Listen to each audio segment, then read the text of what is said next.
శ్రీ సత్యసాయి జిల్లా నల్ల చెరువులో క్షుద్ర పూజలు కలకలం రేపుతున్నాయి. నల్ల చెరువు మండల కేంద్రంలో తరచుగా క్షుద్ర పూజలు చేస్తుండటంతో మండల ప్రజలు ఆందోళనకు గురవుతున్నారు. ఇటీవలి కాలంలో క్రికెట్ స్టేడియం, జెడ్పీ హైస్కూల్, షాపులు, ఇంటి ముందర తరచుగా క్షుద్ర పూజలు చేస్తుండటంతో ప్రజలు భయపడుతున్నారు. గుర్తు తెలియని దుండగులు రాత్రి వేళల్లో ఇంటి ముందు పసుపు, కుంకుమ, పిండితో విచిత్రమైనటువంటి బొమ్మలు వేసి పూజలు చేస్తున్నారు. క్షుద్ర పూజలు చేస్తున్న వారిని గుర్తించి తక్షణ చర్యలు తీసుకోవాలని ప్రజలు కోరుతున్నారు. అది ఇంగ్లీష్లో ఎల్లులాగా దుద్దినారు.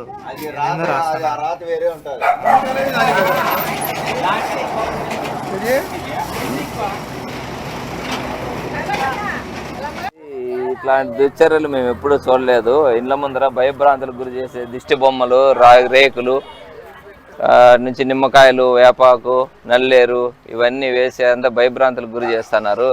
దీని మీద పోలీసులన్నా చర్య తీసుకొని ఇది ఎవరు చేస్తున్నారు, ఎందుకు జరుగుతుంది ఇలా అని కొంచెం వెరిఫై చేస్తే బాగుంటుందని కోరుకుంటున్నాం. మేము ఇప్పుడు తెల్లవారి 5:30 లేసి చూస్తేనే ఇంటి ముందర ఇది చాలా పెద్దగా ఉంది. ఏదో మట్టి బొమ్మ ఒకటి ఉన్నింది. నిమ్మకాయలు, వేపాకు, నల్లేరు, ఇటువంటి కుంకుమ, పసుపు. ఇట్లాంటి దుశ్చర్యలు మేము ఎప్పుడూ